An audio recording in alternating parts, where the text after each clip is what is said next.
Capítulo 14, solo voy a leer el versículo 6.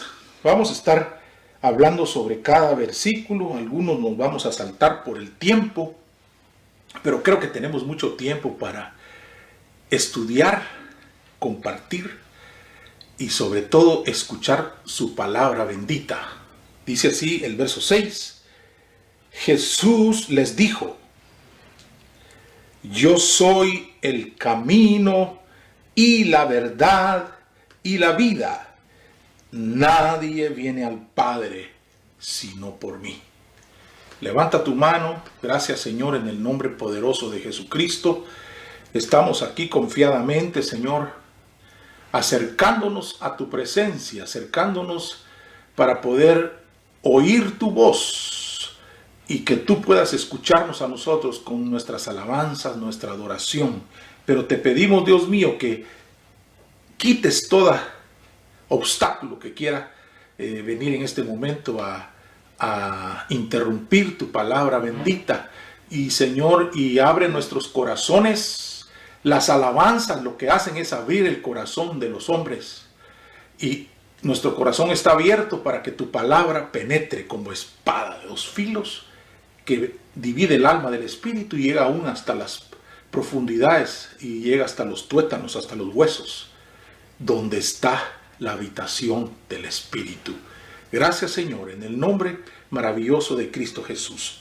Amén. Gloria a Dios. Fíjese, hermano, que yo quisiera hablarte un poco del contexto del capítulo 14, porque te cuento que el capítulo 14 empieza a desarrollar lo que Jesús le dejó a sus discípulos, prácticamente las últimas instrucciones que le dio a sus discípulos antes de su partida. Pero quiero hablar un poco del contexto. ¿Cuáles fueron esas instrucciones? Usted puede leer el capítulo 13 y hay otros versículos que vamos a mencionar, pero fíjese que el Señor Jesús ya sabía que iba a la cruz y que era el momento propicio en donde Él iba a derramar su sangre en la cruz del Calvario. Pero los discípulos se turbaban en algunas ocasiones y decían: ¿qué está pasando? Porque el Señor Jesús los llamó a tomar la cena del Señor, y ahí usted sabe que le dijo a los discípulos: uno de ustedes me va a entregar. Uno de ustedes es el traidor, en otras palabras. Póngase a pensar, hermano, qué turbación la que vino entre los discípulos para incluso preguntarse a sí mismo cada uno y decir: ¿seré yo el que estoy cometiendo alguna falta? ¿Será mi hermano Felipe? ¿Será Tomás? ¿Será un Juan, que era el discípulo amado? Y había un descontento, hasta cierto punto, una turbación. Y ellos decían: pero no es posible que te vayas ahora, que es el momento en donde necesitamos tus instrucciones, pero yo se las he estado dando, decía. Y ellos no sabían qué iba a pasar, hacia dónde irían. Y aún uno de sus discípulos le pregunta ahí más adelante, le hace una pregunta y le dice: pero si no conocemos el camino. Ya sabe usted quién fue el que le preguntó. El Dídimo Tomás, que la palabra dídimo tiene un significado que es gemelo, pero tiene otro significado la palabra dídimo que le decían a Tomás, y no solo es gemelo, sino que es pequeño. Creo que nosotros nos consideramos los discípulos más pequeños de nuestro Señor Jesucristo. Y tenemos muchas dudas, tenemos muchas inquietudes, aún incredulidades en algunas ocasiones. Pero el Señor Jesús les instruía y les decía: no se preocupen, va a venir otro, va a venir el sustituto Espíritu Santo, que no va a estar cerca de ustedes, sino se va a introducir. Mire qué hermoso, hermano. Pero yo quiero entrar un poquito en lo que es el capítulo 14, que es el que nos vamos a abordar en este momento. Fíjese que la primer consigna, lo primero que Jesús les dijo a sus discípulos, porque los vio turbados. Mi pregunta sería, ¿qué será lo que se turba cuando vienen momentos difíciles? Cuando viene enfermedad, cuando viene agobio. ¿Qué será lo que se turba? Nuestro corazón. Entonces el Señor Jesús los vio y les dejó una de sus primeras instrucciones. Lo vamos a leer en el verso 1 del capítulo 14 y dice: no se turbe vuestro corazón. ¿Por qué no les dijo no se turbe vuestra alma? Que no se turbe vuestro espíritu, que no os turbéis en el cuerpo. Dice que no se turbe vuestro corazón. ¿Creéis en Dios? Creed también en mí. Aleluya. Fíjense que Jesús les había anunciado su partida, y una partida inminente, porque no se sabía en qué momento, y que les iba a dejar a sus discípulos solos frente a sus enemigos. Pero lo que Él quería es dejarles la confianza en Él. Eso se llama fe, hermano. Confiar en el Señor. En medio de las tormentas, en medio de tanto problema que se mira en el mundo, Jesús les dice: no permitáis que vuestro corazón sea turbado y agitado.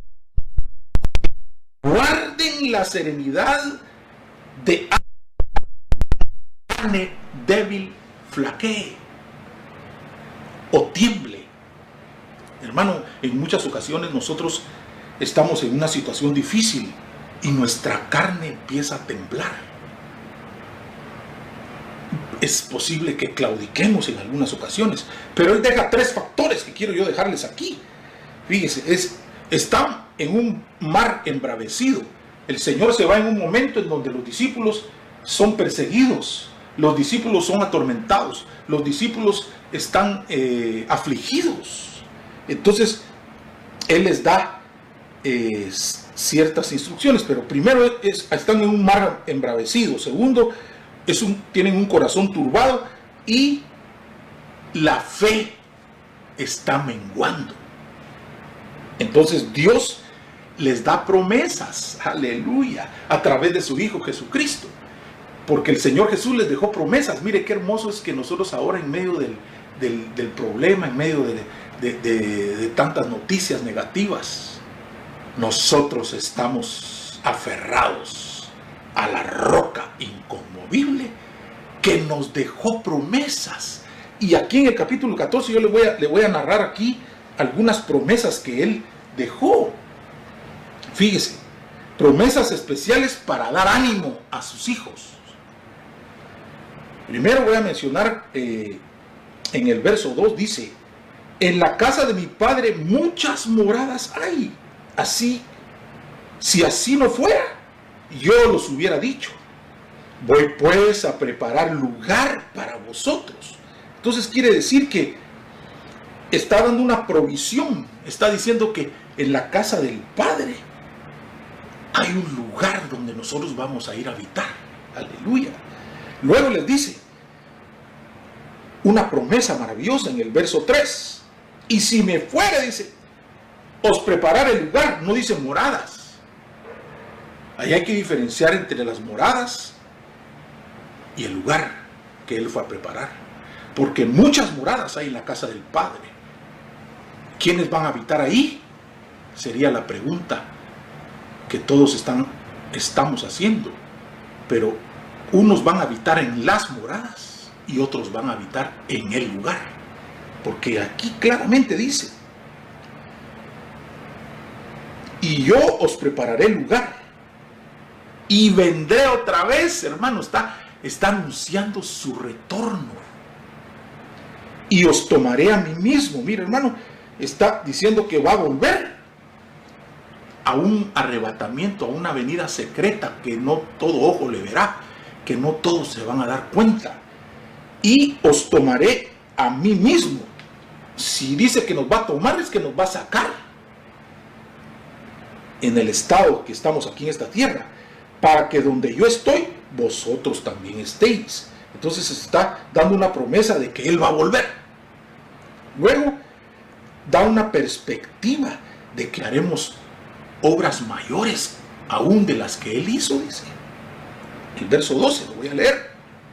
De cierto os digo, el que en mí cree, crees tú en el Dios poderoso, en Jesucristo. Las obras que yo hago,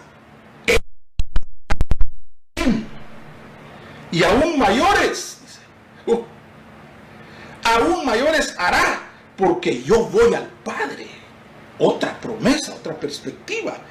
También nos deja una promesa aquí en el capítulo 14 de que Él va a responder a la oración, hermano. Qué sublime es saber que la oración es poderosa. La oración es escuchada por el Padre y manda la respuesta a través del Paracleto, el Hijo y el Espíritu Santo, y viene la respuesta de Dios. Pero voy a ver dónde fue que nos dejó esa promesa. En el verso 14, lee usted conmigo, dice: si algo pidiereis en mi nombre, yo, dice, yo lo haré. Se está refiriendo a la oración. ¿Qué más? Mire, otra promesa. La venida, o sea, la promesa de la venida del Espíritu Santo en el verso 16, porque acuérdense que esto se lo estaba dando cuando todavía no había venido el Espíritu Santo, pero ahí lo recibimos nosotros. Y dice: y yo rogaré al Padre. ¿Quién está rogando al Padre? El abogado del cielo, porque va a mandar al abogado de la tierra, que es el Espíritu Santo. Nuestro abogado en la tierra es el Espíritu Santo, el que aboga por nosotros aquí en la tierra. Pero el abogado celestial es Cristo, o sea que tenemos un paracleto de abogados. Y dice: yo rogaré al Padre y os dará otro consolador. Oiga, hermano, a mí esto me cautivaba. Estudiando la palabra de Dios, el Señor me hablaba y me decía: ya te diste cuenta que el Cristo Jesús está diciendo que y os dará el Padre otro consolador. Ahora yo les pregunto, ¿quién es el consolador? Todos van a responder, estoy seguro, el Espíritu Santo. Yo también respondería: el consolador a nuestras vidas es el Espíritu Santo. Pero estoy viendo que son dos consoladores. Hay un paracleto que entró en nosotros, Cristo y el Espíritu Santo. Pero hay otro paracleto. Son paracletos de consolación. Está diciendo el Señor Jesús que Él es consolador nuestro. Pero le rogará al Padre que lo dé otro consolador. Yo soy consolador, pero ahora va a venir otro, que es el Espíritu Santo, para que esté con vosotros por el periodo que estemos en la tierra. Ese otro consolador va a venir solo por un tiempecito, solo 10 años, 25 años, 100 años. No, dice que os rogará al Padre y os dará otro consolador para que esté con vosotros para siempre. Aleluya. Qué maravilloso, hermano, es saber que el Señor Jesús tiene varias promesas que ha dejado a su pueblo maravilloso. Fíjese que me llama la atención una partecita que no quiero dejar de decirla, que Él lo habla en este capítulo 14 y dice que donde dice que muchas moradas hay, pero Él fue a preparar un lugar. Jesús les enseñó a sus discípulos, seguidores, que tendrían moradas eternas. Les asegura como la llegada a su hogar cuando el hijo que regresa a casa del padre. ¿Se recuerda usted el momento del pródigo? Que él estaba malgastando su herencia, la perdió hasta cierto punto ¿cómo sería? Diluyó, esparció su herencia. El Señor nos da una herencia para que la disfrutemos aquí en la tierra, pero si muchos pierden esa herencia, no lo han perdido todo, porque todavía hay un hogar en los cielos. El pródigo malgastó su herencia terrenal, por así decirlo, pero cuando entró en sí, cuando reconoció sus errores, reconoció sus debilidades, se puso de pie y dijo: voy a volver a la casa donde pertenezco, voy a regresar a la casa del Padre. Quiere decir, hermano, que tenemos un hogar, como aquel hijo que se fue de casa. Creo que todos fuimos destituidos de la gloria de Dios, pero Él ha estado atento que regrese cada uno de sus hijos. Sale a la ventana todos los días para ver cuándo regresa cada uno de sus hijos. Y ahí venía el pródigo. Cuando venía el pródigo, el padre salió a recibirlo con los brazos abiertos, porque hay una morada para algunos y hay un lugar para la novia esposa, porque regresamos a la casa del Padre, hermano. Mire qué maravilloso. Yo quiero seguir hablando sobre lo que sucedió aquí, porque se quedaron turbados los discípulos y Él les dijo que, oiga lo que les dijo: hijitos, vosotros un poco. Ese poco puede ser 2000 años, ya van 2000 años. Estaré un poquito y me buscaréis, dice, hermano. No estará buscando hoy. Hay gente que ahora sí le está buscando. Hay gente que ahora quiere ir a la iglesia y no se puede. Hay gente que está llamando por teléfono y los pastores están recibiendo llamadas. Nosotros nos llaman como ministros del Señor y nos dicen: hermano, ¿y cómo hacemos para congregarnos? Yo siento el deseo. ¿Y usted de dónde se congregara? No, yo tengo 5 años de no ir a la iglesia. Hermano, está despertando algo, pero a veces despertamos tarde. Pero dice: me buscaréis, porque a donde yo voy no me podéis seguir. Pero vaya que está la palabra ahora. Él se tenía que ir, pero no lo podían seguir. Pero espérense un ratito, porque ahora no me pueden seguir. Después, dice: no me podéis seguir, mas me seguirás después. Los discípulos estaban turbados. ¿Sabe qué es lo que hace turbar, hermano? ¿Saben qué es lo que hace bajar la guardia? Los afanes de este mundo. Por eso Él les decía: no se turbe vuestro corazón. Es necesario que Él vaya primero a preparar moradas para sus hijos. Es una promesa, oiga. El verso 3, voy a leer el verso 3 porque quiero puntualizar algunas cosas que me interesa que usted las oiga. Dice el verso 3: y si me voy, dice el Señor Jesús, y preparo un lugar para vosotros, vendré otra vez. ¿Qué será ese volver otra vez? Es la parusía, hermano. Él se va a aparecer en medio de nuestras casas, en medio de donde nosotros estemos, donde sus hijos activos, sus hijos que están con una llama encendida, como Pablo le decía a su discípulo predilecto, Timoteo. Le decía: mira, Timoteo, tal vez de 17 años, el muchachito Timoteo le decía: mira, ven para acá, aviva el fuego que está en ti y no dejes que esa llama se apague. Cuídate de ti mismo, hermanos. Y a veces lo que falla son nuestras debilidades, nos hacen claudicar, nos hacen que se turbe nuestro corazón. Cuídate de ti mismo y de la doctrina de la palabra genuina. Gloria sea el nombre de Dios. Por eso dice: vendré otra vez, es su parusía, y los tomaré. Arrebatamiento. Nos van a tomar, nos van a llevar. Os tomaré a mí mismo, para que donde yo estoy, ahí estéis también vosotros. Pero dice algo más en el verso 4, hermano. Si usted lee conmigo ahí en el verso 4 y dice, y conocéis el camino a donde voy. Oh, qué tremendo, hermano.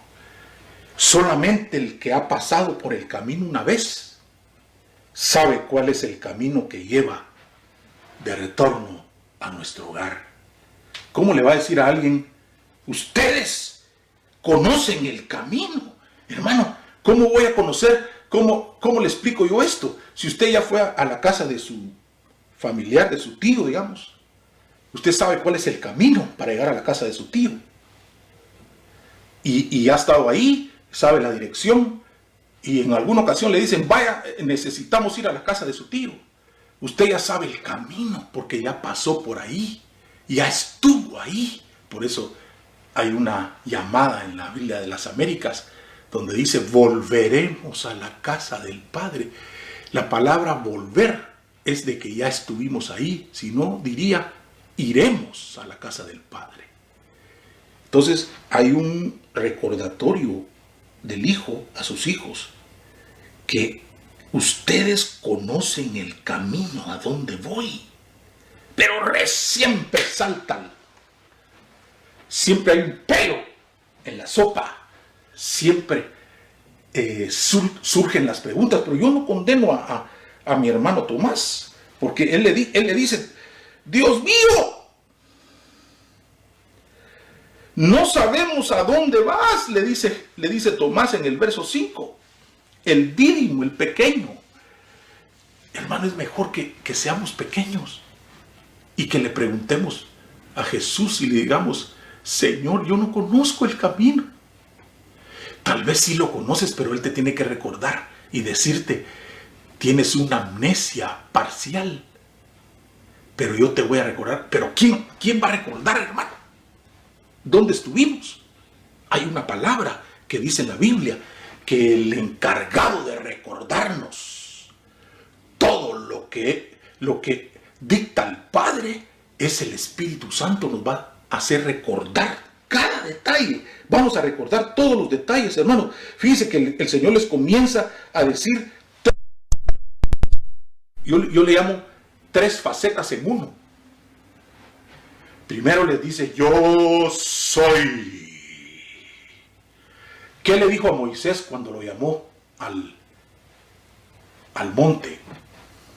Moisés no estaba preparado, tal vez instruido estaba, pero el Señor lo iba a preparar con darle una experiencia sobrenatural. Pídele al Señor experiencias sobrenaturales, hermano, ahora que estamos encerrados en casita, que no hay mucha distracción, los afanes el Señor los ha bloqueado. Pero qué triste que tú empieces a tener afanes dentro de tu casa. Los afanes tal vez están afuera, los distractores están afuera, aunque hay distractores adentro. Está la televisión, está la internet, está tantos distractores, pero ya no son afanes como los afanes que teníamos ahí en el trabajo, afanes en desarrollar esto, en hacer el otro, pastores haciendo grandes proyectos, y el Señor los paró. Yo vengo con una consigna de parte del Padre, del Hijo y del Espíritu Santo.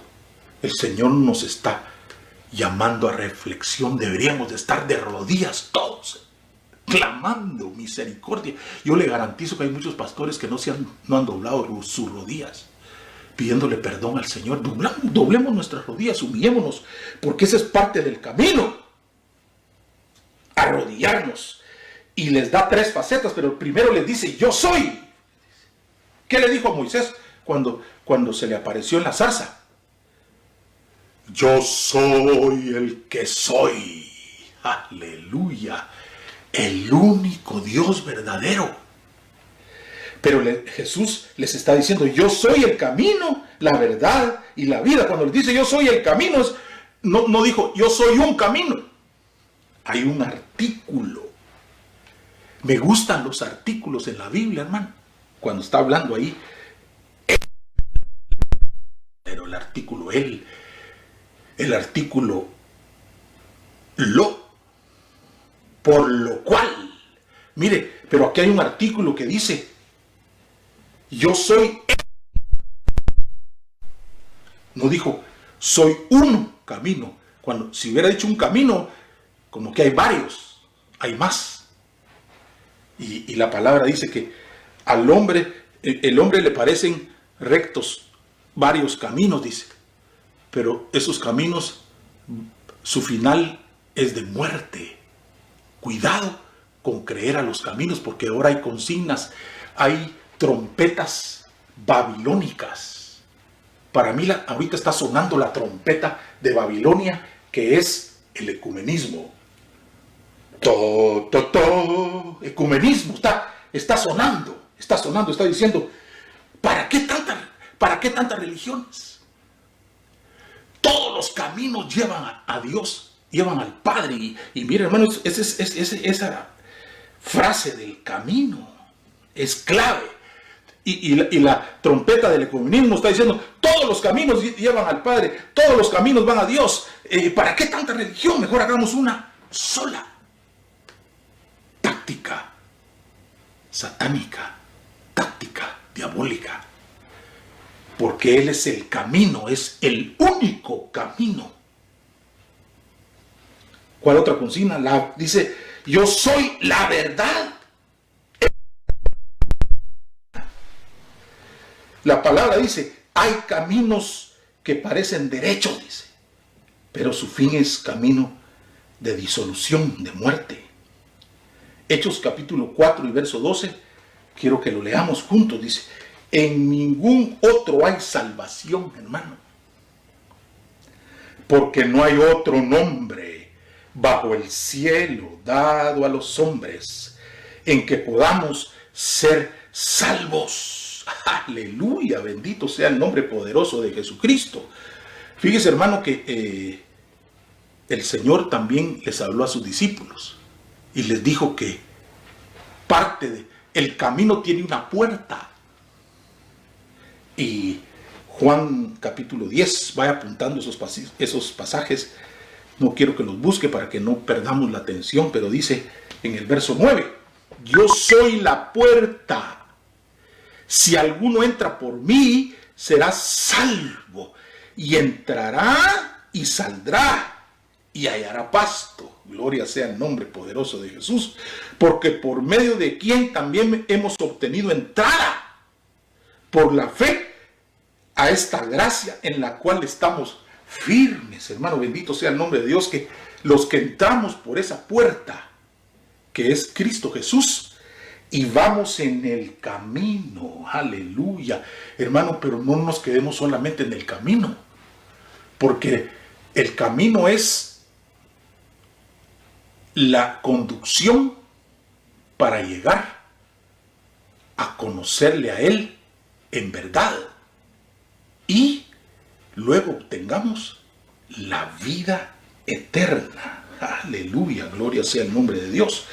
Hebreos 9:8 hace una referencia del camino y dice, queriendo el Espíritu Santo dar a entender esto, que el camino al lugar santísimo aún no había sido revelado, por tanto que el primer tabernáculo permaneciera en pie. Tenía que morir, tenía que ser destruido todo lugar donde Dios quiere la adoración. Pero Hebreo dice que cuando el Señor expiró, Él fue el que abrió el camino hasta el trono de gloria, hasta el lugar santísimo. Y el velo se rompió ¿de dónde? De arriba hacia abajo, o de abajo hacia arriba. Dice de arriba hacia abajo. O sea que Él abrió el camino para el lugar santísimo. Hermano, esto es maravilloso. Porque tenemos que entender que Él nos está llamando. Y nos está diciendo, puesto que tenemos confianza para entrar al lugar santísimo, ¿cómo podemos poder entrar con confianza al lugar santísimo? Porque ha sido derramado la sangre del Cordero. Ha sido derramada la sangre de Jesús por un camino nuevo y vivo, dice, que Él inauguró para nosotros por medio del velo, es decir, por medio de su carne. Hay una versión que me gusta, es la Biblia Hünemann. Y oiga lo que dice ese versículo de Hebreos 10, 19 y 20. Dice, por el camino que nos consagró, dice, que es nuevo y viviente, por el eres suya, aleluya, porque ahora nosotros estamos viviendo aquí en la tierra como un espejo, dice Corintios. Ahora vemos por un espejo veladamente, pero entonces veremos cara a cara y le conoceremos al Rey. Aleluya. Esto es maravilloso, hermano, porque sabemos de que el Señor nos está llamando a consagración. El Señor nos está llamando a que veamos sus promesas y sus maravillas. Yo quiero saltarme un poquito del camino y voy a referirme por qué Él, después de decirle que no se turbe vuestro corazón, estaba turbado el corazón. No sé si usted tiene turbación en este momento, hermano. Yo sé que algunos están preguntándose, ¿cuándo se va a terminar esto? ¿Cuándo se va a acabar esto? Pero el Señor Jesús está intercediendo. Mire, Cristo Jesús está intercediendo allá arriba, porque para eso se fue, a prepararnos un lugar, a prepararnos la habitación donde vamos a reinar por toda la eternidad. Quiere decir que el Espíritu Santo no solo es consolador, sino es un acompañante. Cristo Jesús era el consolador cuando estaba aquí en la tierra y era el acompañante de sus discípulos. Ahora tenemos al Espíritu Santo que nos consuela en momentos de debilidad, en momentos de dolor, en momentos de nostalgia. Pueden venir momentos difíciles, hermano. Por eso es que dice que cuando vayas a la oración, únete a tu hermano, que cuando tú bajes la bandera o bajes la guardia, hay otro que haga que levantes ese baluarte. Y cuando el otro esté débil, tú lo vas a auxiliar. Por eso es que cuando cuando Josué estaba peleando allá en la batalla, el joven Josué, representante de ejércitos celestiales, pero los ejércitos celestiales estaban guiados y estaban respaldados por la oración de Moisés. ¿Se recuerda usted eso? Moisés levantaba las manos y el ejército con Josué y ganaban la batalla y hacían retroceder al enemigo. Pero solo bajaba las manos Moisés y se empezaba a debilitar el ejército de la tierra, no el ejército celestial. Retrocedía el ejército, como que cuando levantamos las manos vienen al auxilio las huestes celestiales, no huestes de maldad. Vienen a nuestro auxilio los seres angelicales. Hermano, es maravilloso saber que nosotros tenemos ángeles que nos protegen, ángeles no que nos están guiando, porque el único que nos guía es el Espíritu Santo y nos va a guiar a toda la verdad. Pero sí manda ángeles a poner vallado donde el enemigo quiere destruir. Ahí está el vallado de ángeles. Hermano, hay experiencias maravillosas donde hay personas que han visto al ángel que acampa alrededor de nosotros. En una ocasión contaba un hermano de un ataque que tuvo en una madrugada donde usted sabe que las potestades son terribles, de aquellos, como le dijera, historias, pero son historias hasta cierto punto que son verídicas, y la gente habla sobre todo en los países latinoamericanos como Guatemala y Centroamérica, México, se habla de potestades como la Llorona, el Sombrerón, y algunos tal vez se ríen, pero este hermano contaba que se durmió en un pueblo de Guatemala lejano a la ciudad capital, y ahí estaba él tratando de conciliar el sueño, pero en eso se despertó y vio un caballo que daba vueltas ahí, vueltas y vueltas, y hacía ruido el caballo, y él no se podía dormir, pero A la mañana se despertó y le preguntó a la persona que qué pasaba con ese caballo que daba vueltas. Entonces la persona le dijo, aquí lo que vino a visitar fue una potestad diabólica, no sé si le llaman el sombrerón o no sé qué, que se sube a los caballos, dice, y les hace trenzas. Y en la mañana dice que el hermano pastor, yo le creo al pastor lo que está contando, vio que el caballo estaba lleno de trenzas en su melena. Entonces la otra persona le dijo, sí, y yo tengo que desamarrar esas trenzas porque les estorba a los caballos. Pero hermano, literalmente hay huestes de maldad que visitan esta tierra. Y él decía, y lo más tremendo es que el pastor tenía que volverse a quedar la siguiente noche ahí en el mismo lugar, y ahí iba ya predispuesto, pero él oraba al Señor y dice que se tapó todo, pero decía, yo no quiero destaparme porque, y en eso dice que él se durmió, pero cuando se durmió tuvo una experiencia extraordinaria. Dice que vio parado a la par de él a un ángel de luz enorme con la espada desenvainada y listo para cualquier ataque. Y él pudo observar, hermano, dice que él vio al ángel y vio su cuerpo ahí y dijo, qué tremendo es saber que la Biblia tiene toda la verdad, pero a veces nosotros la creemos a medias. Esa protección estaba sobre él, hermano, y dice que durmió tranquilo, porque ¿por qué cree usted que no hemos sido destruidos? El enemigo ya nos hubiera acabado hace ratos. El enemigo es tan astuto que ha querido cerrar las iglesias. Y lo más tremendo es que Dios lo ha permitido. Por alguna razón están cerradas las iglesias.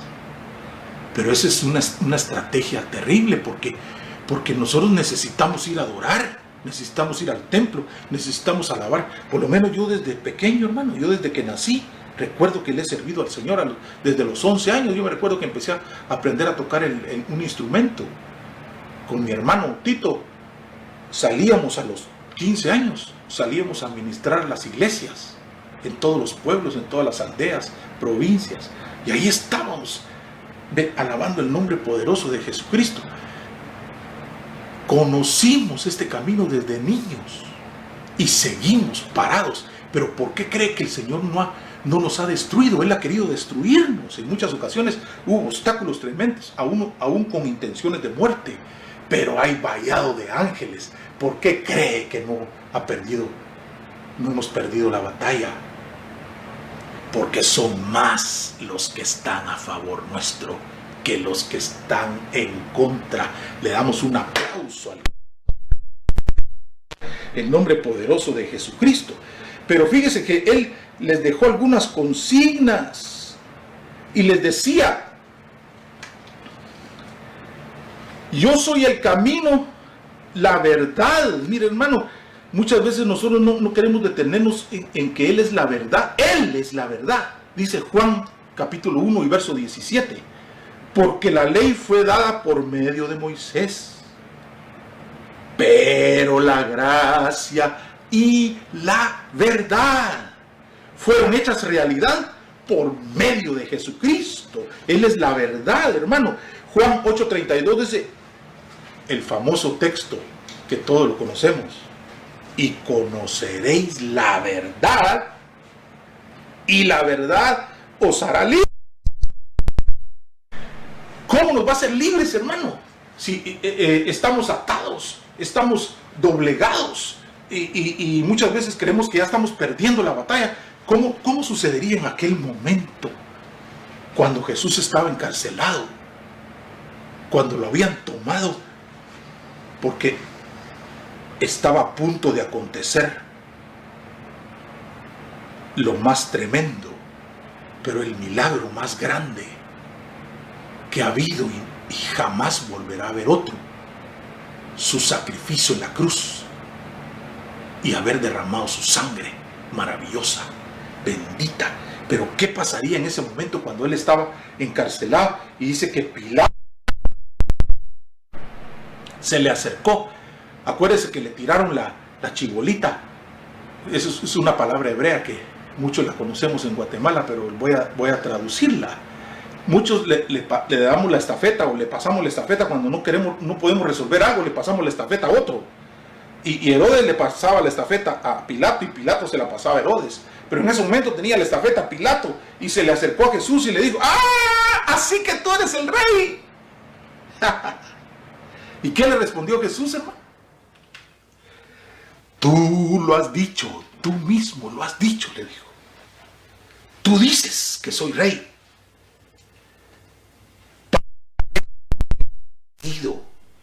Y para esto he venido al mundo, para dar testimonio de la verdad, hermano. Por eso es que nosotros tenemos que estar seguros que Él no es solamente el camino es el que nos va a llevar a la verdad, pero va a concluir en la vida eterna. Todo camino tiene un principio y tiene un final. Si usted quiere ir de Guatemala a Quetzaltenango, a Xela, ya me acordé de Xela, las checas, ya me acordé de esa comida sabrosa. Pero por poner un ejemplo, si usted va de camino de Guatemala a Xela, tiene un inicio y tiene un final. Si no, no sería un camino. Si usted va de México a Estados Unidos, hay un inicio que va a dar inicio en México y va a concluir en Estados Unidos. Quiero que entendamos bien esto. El camino siempre tiene un principio, pero el principio de nosotros fue allá arriba en los cielos y tendrá un final. ¿Cuál será el final? En la casa del Padre volveremos. Quiere decir que salimos de allá arriba y vamos a regresar. Es una hipérbole, ¿verdad? Es una parábola. Mire, que venimos del cielo y vamos a regresar al cielo. Por eso es que Él es la verdad. Y Pilato le dijo: así que tú eres el rey. Para esto yo he nacido y para esto he venido al mundo, para dar testimonio de la verdad. Todo el que es de la verdad escucha mi voz, decía el Señor Jesús. Qué maravilloso, hermano, saber que nosotros tenemos un lugar donde Él fue a preparar. Él fue a acomodar ese lugar. Él está poniendo las mesas. Él está dando órdenes para que coloquen las mesas de las bodas del Cordero. Hermanos, si muchos no hablan de las bodas del Cordero, muchos quieren anular no solo las bodas del Cordero, sino quieren anular el milenio y no creen en muchas cosas, no creen ni en el arrebatamiento, no creen ni en las bodas del Cordero, no creen que se va a casar, hermanos. Y toda la historia que hemos estado viviendo es porque Él vino a escoger novia para casarse. Lo mismo que hizo Booz, que redimió a su amada Ruth. Hay muchos ejemplos en la Biblia, pero si algo vamos a concluir es que vamos a regresar a esa casa donde salimos. ¿Y qué es la vida, hermano? Bueno, yo puedo poner rápidamente, no sé cuánto tiempo nos queda, pero si nos quedan 10 minutos, vamos a hablar sobre lo que es la vida en abundancia, hermano. Hay un pasaje, tal vez usted se recuerda dónde está, pero lo voy a mencionar. Y dice que el Señor Jesús se le acercó a sus discípulos.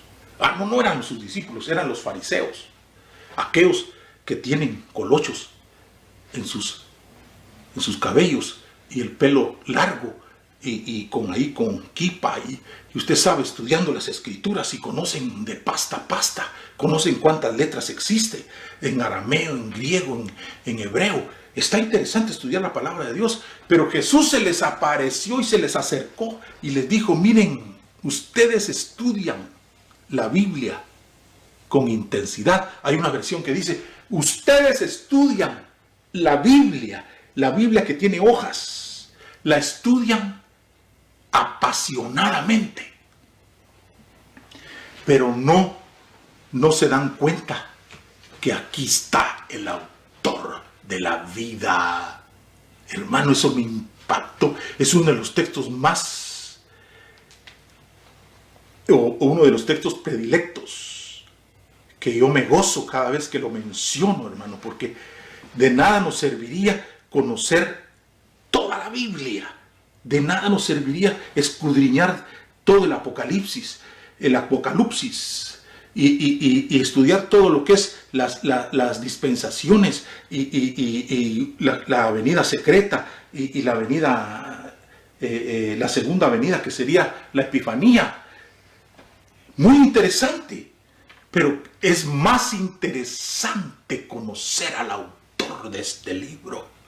Por eso Jesús se les puso enfrente a los discípulos y les dijo: ustedes estudian entrañablemente las Escrituras, apasionadamente, leen de todos, leen por aquí, leen por allá, y no se dan cuenta que enfrente tienen al autor de la vida. Yo soy el que soy, les estaba diciendo. Hermano, qué importante es conocer a Jesús. Y el capítulo 1 de Juan y verso 4 dice: en él está, y la vida era la luz de los hombres. Aleluya. Porque Jesús les hablaba claramente y les decía: yo soy la resurrección y la vida. El que cree en mí, aunque muera, vivirá. Hermano, la muerte no es un obstáculo para llegar a la casa del Padre. La muerte sí es obstáculo para muchos que le tienen temor a la muerte.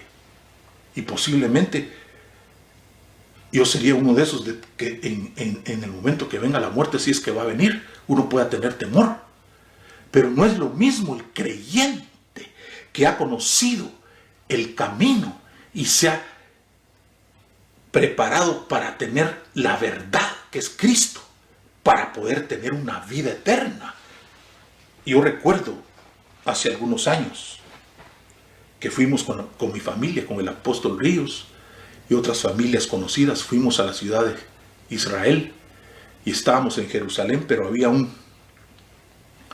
chofer del guía que llevaba el bus, y él era árabe y el guía era judío, pero el chofer era árabe. Y él se hizo amigo, hablaba algo de español, o creo que en inglés le estábamos hablando, pero él decía: ustedes tienen que ir a conocer la tumba de Mahoma, decía. Y nosotros decíamos: pero ¿por qué insiste tanto en que vayamos a conocer la tumba? Yo los llevo, decía, yo los llevo a conocer la tumba de Mahoma. Y nos insistía tanto: pero ¿dónde es? Y ya mero le aceptábamos que nos llevara. Pero le decíamos: es que Mahoma fue antes que Jesús, dijo. La Biblia de los creyentes fue sacada del libro de Mahoma, que no es cierto, hermano. Y decía: ¿sabe usted que Mahoma no sabía leer ni escribir? ¡Wow! Bueno, muchas cosas impactantes. Pero en eso se nos ocurrió, como éramos jovencitos de 16, 17 años. Ahí nos acompañaban otros, la que ahora es mi futura esposa, aleluya, ya estábamos viajando por Israel, y otros amiguitos, mi hermano y otros hermanos que éramos como 3 familias que viajamos a Israel. Pero como oíamos la palabra de Dios, por eso es importante oír la palabra de Dios, despierta el corazón. Aunque seamos jovencitos que tal vez no demostramos ser muy creyentes, pero la palabra está sembrada ahí en el corazón. Y este hombre nos decía: yo quiero llevarlos al cementerio donde está Mahoma. Entonces le dijimos: mire, le vamos a preguntar una cosa. Entonces, si usted nos quiere llevar al cementerio donde está Mahoma, es porque él ya murió. Oh, sí murió, pero es un hombre santo. Y no sé qué estaba diciendo. Entonces nosotros mejor le queremos presentar algo mejor, le dijimos. y abrió los ojos de árabe. Ahmed se llamaba, no se me olvida. Y abrió los ojos y... Claro que sí, le dijimos. Yo creo que yo fui el primero, yo era el Pedro que me iba hasta adelante. Y le dije al chofer, ¿quiere usted saber lo que le dije al chofer? Venga al próximo retiro. Oiga lo que le dije al chofer.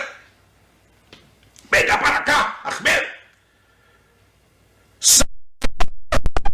En árabe. Y se quedó así parado. Le dije, yo tengo algo mejor que Mahoma. ¿Y quién es? Jesús. Porque le cuento que Jesús también murió. Y lo sepultaron. Pero al tercer día resucitó. Aleluya. Y está vivo a la diestra. Está vivo. Y nosotros le podemos hablar. Él se puede comunicar con nosotros. Y ya mero se rendía. Y yo creo que él le salieron lágrimas de sus ojos. Y dijo que nunca había oído algo así. Por eso es que tienes que dar el evangelio, hermano. Él es la vida. Dice primera de Juan 5:12. El que tiene al Hijo, Jesucristo, tiene la vida. Y el que no tiene al Hijo de Dios, no tiene la vida. Porque como el Padre tiene vida en sí mismo, así también ha dado a su Hijo el tener vida en sí mismo. Jesús es la verdad y la vida y el único camino de salvación. Levanta tus manos al cielo. Quiero ministrar los 3 minutos que nos quedan para que todo aquel que haya sido tocado por la unción del Espíritu Santo pueda abrir su corazón como lo hizo Lidia, la mujer aquella que vendía telas de púrpura y estaba allí en el monte vendiendo, estaba involucrada en su negocio, estaba apasionada, estaba en sus afanes de vender lo que le proveía su provisión a su casa, pero nunca se imaginó que ahí cerca iba a empezar a oír la voz del Padre que está cayendo sobre su Hijo Jesucristo y está siendo introducida por el Espíritu Santo. Y dice que Lidia oía los cánticos que estaban cantando las mujeres ahí, y Pedro dice que estaba con ellas, pero resulta que en un momento cuando ellas cantaban las alabanzas, dice la Biblia que se abrió el corazón de Lidia. Las alabanzas y la adoración abren los corazones de los incrédulos, abren los corazones de los que no creen en Dios y preparan el ambiente para que cuando venga la palabra sea introducida en el corazón.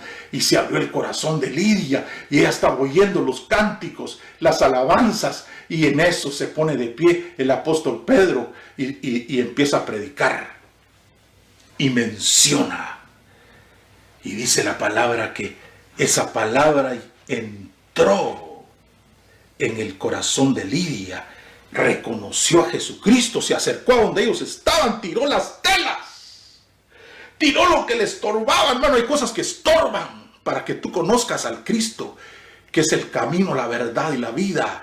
Tiró todo lo que le estorbaba y se acercó donde estaba Pedro y reconoció a Jesucristo como su único y suficiente Salvador. Pero ¿sabe qué es lo que me impacta? Que ella lo primero que quiso fue bautizarse. Fue bautizada en agua, dice. Y ahí mismo dijo, quiero que se vayan a mi casa. Y voy a ser el primer discipulado. Y quiero que se hable de esta palabra. Se hable de esta palabra bendita. Es gente que se convierte a Cristo. Abre su casa para discipular.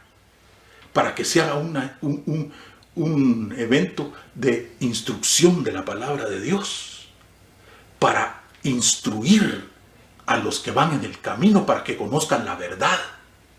Y al conocer la verdad, tendrán vida eterna.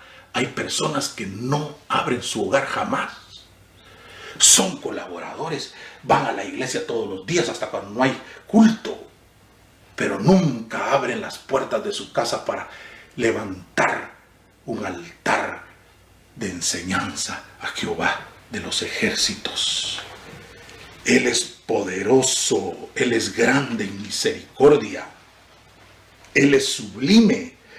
Quiero terminar con esto, hermano, no quiero dejar de decirlo, porque el Señor Jesús les puso varias consignas a sus discípulos. Y recuerda usted que yo les mencioné que les puso y les dijo que primero que les iba a dar provisión en la casa del Padre, que muchas moradas hay, pero hay un lugar para la esposa novia. Después les dio promesa porque Él iba a volver. Él va a volver, hermano.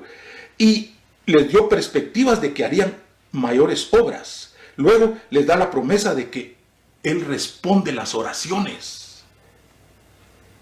Luego dice que vendría el Espíritu Santo. Después que dejaba un legado de paz, pero quiero dejarles como sello de oro el verso 31 del capítulo 14 de Juan, que dice: más para el mundo, más para que el mundo conozca que amo al Padre, y como el Padre me mandó, así hago, dice. Oiga lo que dijo al final. Pueden suceder muchas cosas. Yo ya lancé mi palabra, lo que el Padre me dio, pero dijo: levantaos, vamos de aquí. En otra versión dice: levantémonos. ¿Qué dijo el Señor, hermano? No te preocupes por todo lo que está pasando, que no se turbe vuestro corazón, porque ¿saben qué? Hagan sus maletas, levántense y nos vamos de aquí. Él está diciendo que Él viene ya para que nos vayamos con Él, no por 20 años, no por 2 siglos, nos iremos con Él por toda la eternidad. Dios te bendiga y que esta palabra llegue hasta lo más profundo de tu corazón. Esté atento a las demás prédicas, a la alabanza en este retiro virtual que ha sido de grande bendición. Que Dios te bendiga.